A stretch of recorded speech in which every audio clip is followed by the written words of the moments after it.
You see, I don't want to be that repetitive motherflower that keeps on saying the same thing over and over and over again when we're right around the corner to a takeover.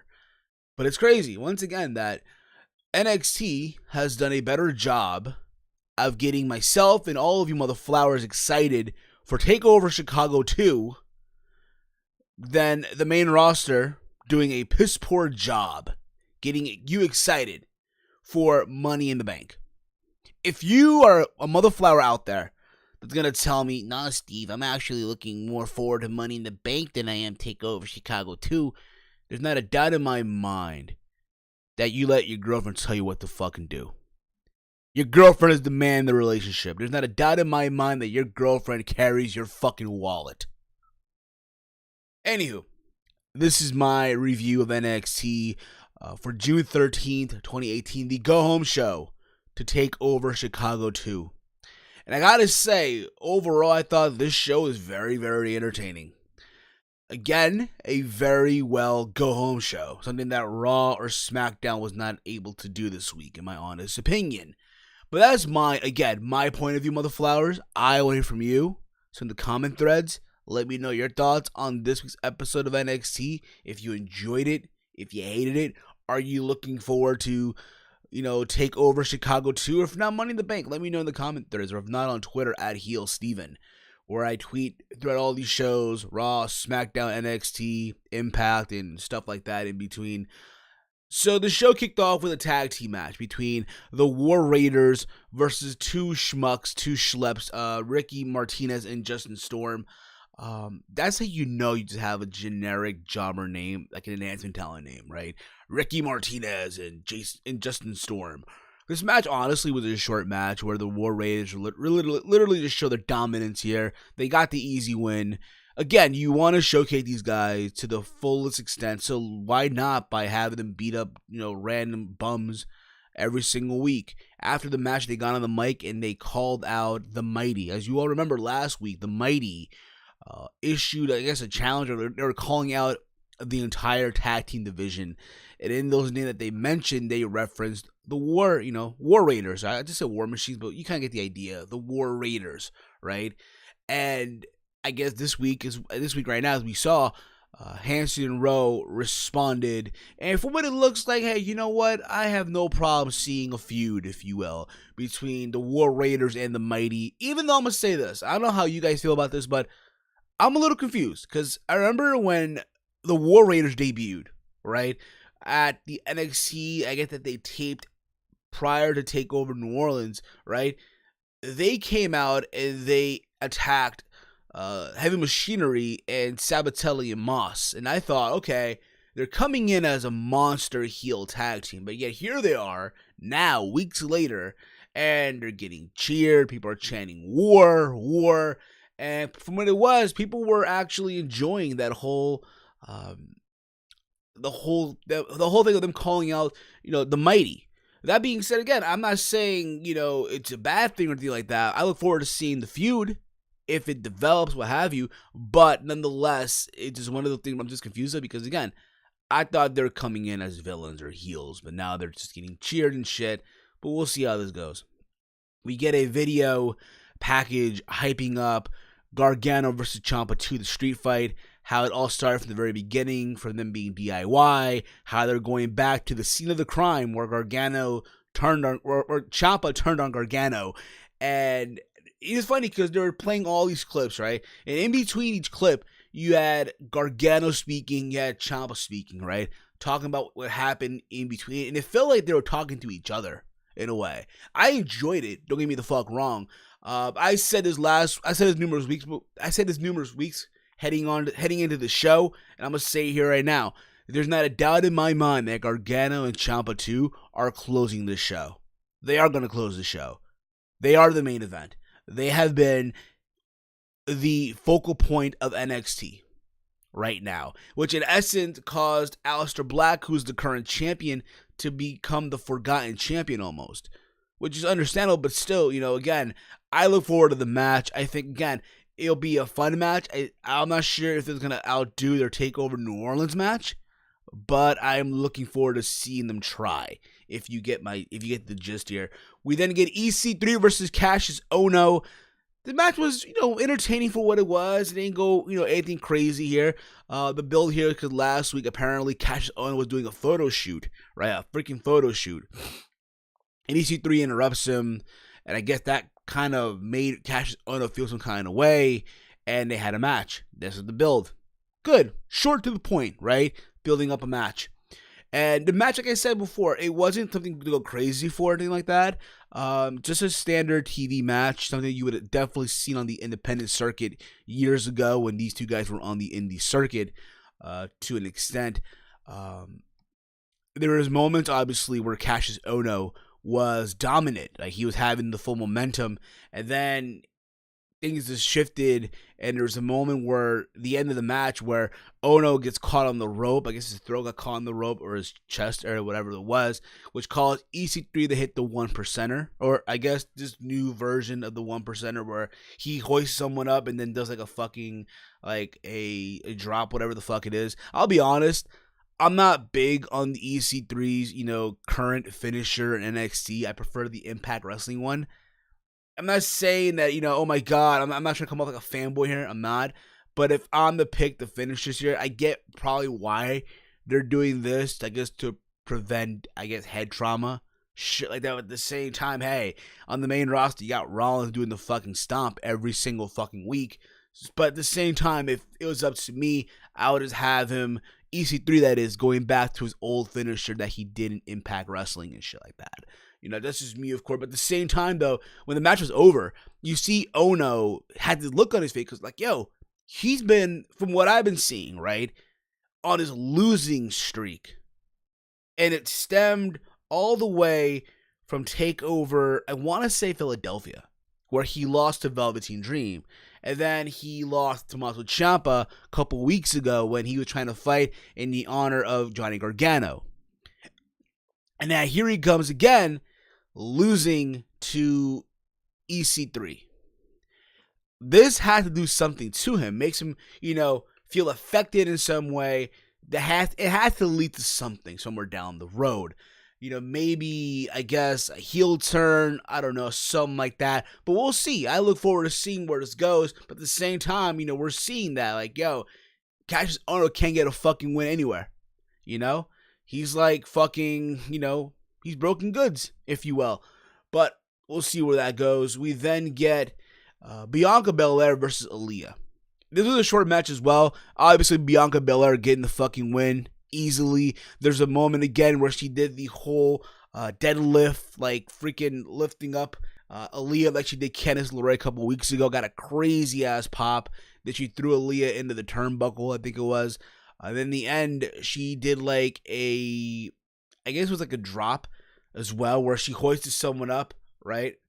And literally, she had her like this, like a torture rack, like something like a modern torture rack, and then just dropped her off her shoulders. Like, it's obviously better than what she was doing before the reverse alley-oop, by hands down, leaps and bounds, if you will.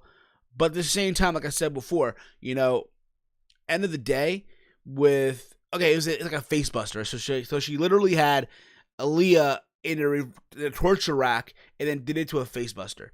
But that being said, though, like I said, to me, Bianca Belair right now is a future women's champion in the making. And I'm happy because now it looks like she's going to be involved into a feud. Because after all this, right, so they go backstage and you see Dakota Kai being interviewed about what happened last week. How Dakota Kai faced Shayna Baszler a couple weeks ago. Not last week, a couple weeks ago. She faced Shayna Baszler. She didn't win. And she talks about how, it was her opportunity, but she'll be confident she'll be back one day. And she'll be one day the NXT Women's Champion. Bianca Belair comes in, tells her that, hey, you had your time. Why are we even interviewing Dakota Kai, this team kick who's afraid? Right now, it's her time being Bianca Belair. And Dakota Kai pretty much said, hey, for someone who speak a lot of big game, how about next week, them two going at it? Obviously, at the same time, it's cool to see women that were in the Mae Young Classic now being portrayed on NXT. Like, you got Lacey Evans, you got Kairi Sane, You have, I guess, it's Dakota Kai, Bianca Belair. I know they also have Tainara Conti over there as well. And that big Indian girl whose name I forgot already, but you kind of get the gist. Vanessa Bourne's another one as well. Yeah, even Shayna Baszler, who's right now the current champion. But again, it's cool to see that, hey, these women are being used.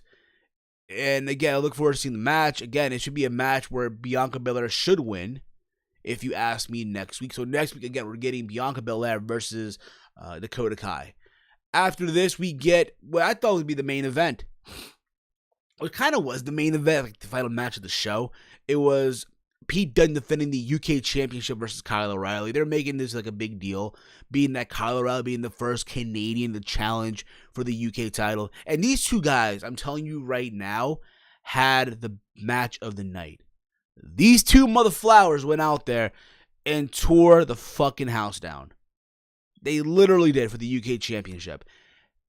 A part of me is like, why wasn't this on? I mean, I understand why. You know what I mean?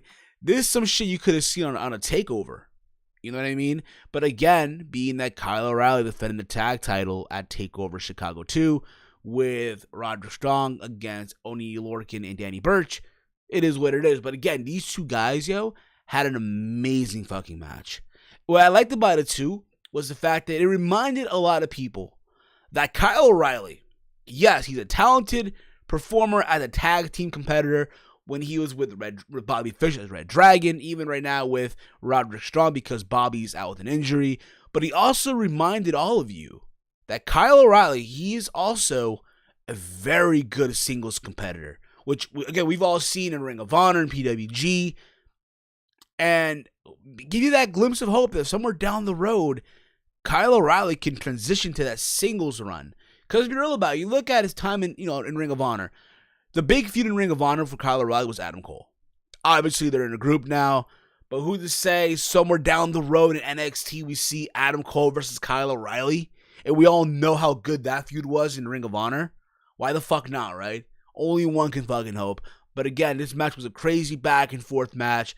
Pete Dunne obviously won at the end of it all with the bitter end. It was great because these two guys were also like throwing strikes at each other back and forth and shit. And Mauro Ranallo was selling this shit like crazy.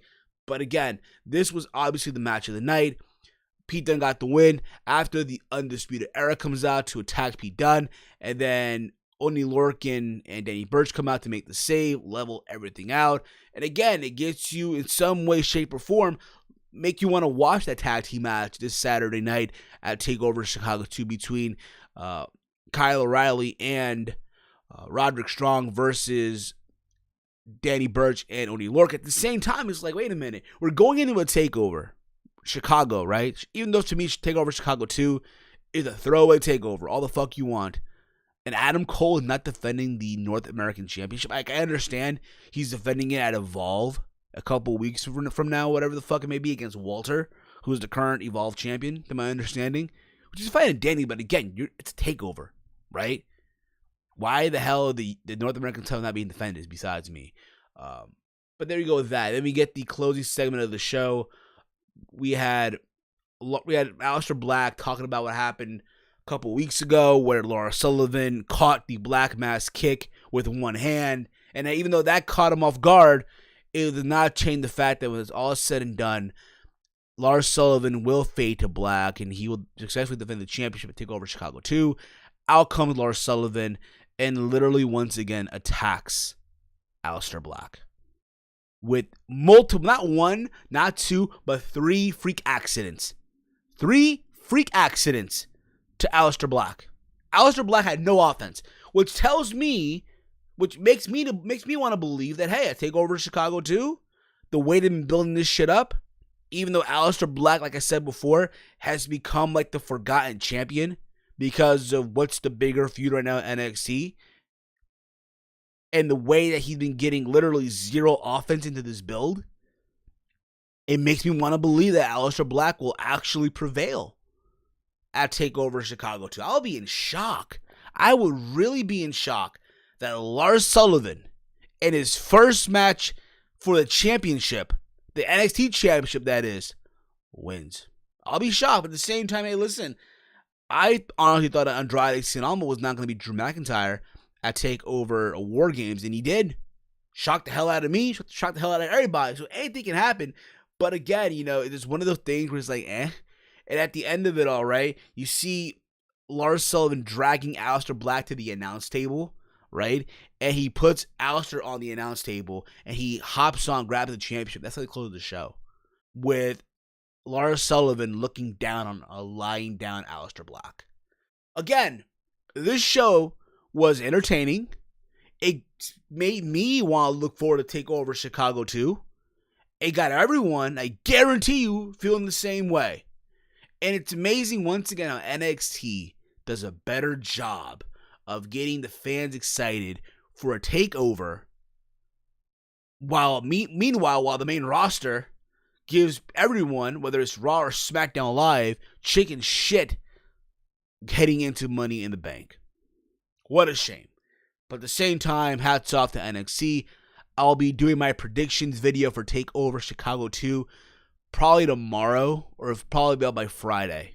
One or the other. As well as my Money in the Bank predictions. I also have to recap, and I know I haven't done it yet, Dominion. I will be reviewing it. Hang on with the flowers. Hang on. Alright? So that's pretty much on the menu heading into the weekend.